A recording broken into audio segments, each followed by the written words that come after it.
SPM, meu nome é Adrian Frascaroli de Sales, eu sou formado em Engenharia de Produção, mas nunca trabalhei com isso, sou casado, sou pai de 2 filhos, um deles é o Enzo, que é um humano, a outra é a Molly, que é um bulldog inglês. Eu trabalho como headhunter, mas eu odeio esse título, até porque eu não tenho nenhuma cabeça de candidato pendurada na minha sala, eu prefiro me denominar como um casamenteiro executivo. Além disso, eu faço mágica, ando de kitesurf, de skate e um monte de outras coisas. Eu venho de uma família bastante atípica, porque meu pai é grego, minha mãe é argentina, minha irmã é francesa, meu irmão é americano e eu sou brasileiro.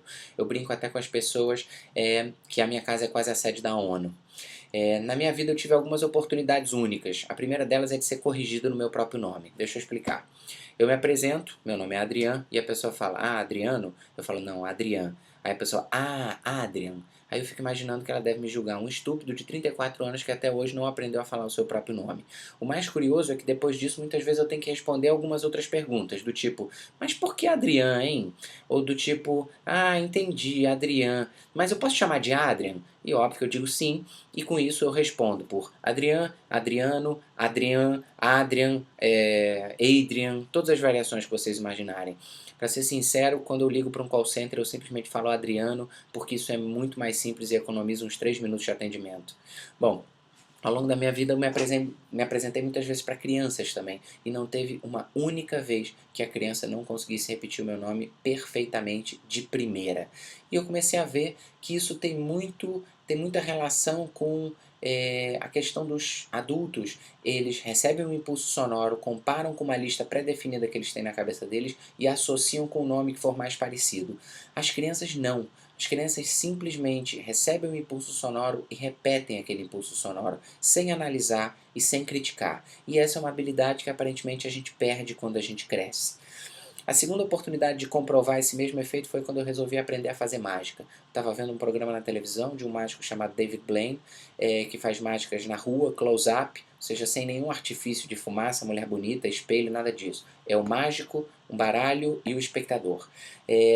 E eu lembro vendo o programa de sentir do que eu sentia vendo aquele programa, ou seja, eu estava em êxtase com os efeitos que ele conseguia produzir. Em nenhum momento do programa eu estava preocupado em como ele estava fazendo. Eu sei que terminou o programa e eu falei, cara, tá aí, eu quero aprender a fazer isso. Passaram-se 6 meses, 24 horas por dia, com um baralho na mão, lendo um monte de livro, vendo um monte de vídeo e pronto. Eu sabia fazer muitos daqueles efeitos. E aí veio a segunda parte, que era começar a fazer os efeitos para as pessoas. E aí, ou seja, normalmente a plateia era umas 5 ou 6 pessoas, adultos, sempre nunca fiz show profissional, era sempre informal, e nesse grupo sempre tinham uma ou duas pessoas que não viam mágica, elas viam truques, ou seja, elas estavam mais preocupadas em como estava sendo feito do que com o efeito propriamente dito.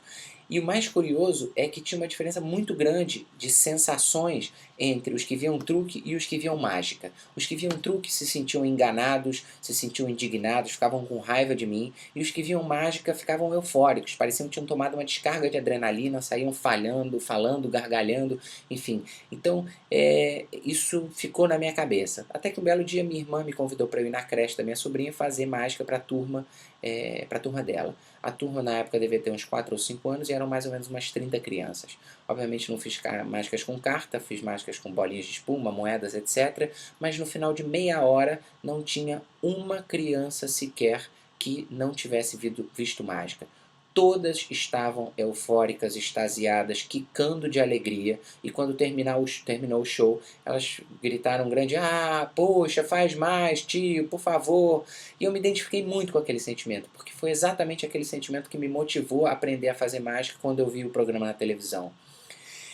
Bom, somando essas duas experiências, tudo ficou muito claro para mim. Eu percebi que essa habilidade natural que as crianças têm afeta muito a nossa experiência de vida. Ela afeta praticamente como a gente percebe tudo que está à nossa volta. Eu percebi que para multiplicar emoções tem uma parte que depende do outro, ou seja, ele tem que permitir que isso ocorra, ele tem que se entregar. Do contrário, por mais mirabolantes que sejam as minhas mágicas, elas nunca deixariam de ser truques.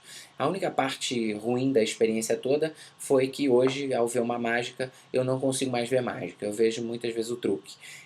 Mas, em contrapartida, eu me alimento do êxtase e da felicidade que eu gero nas pessoas que de fato estão vendo mágicas.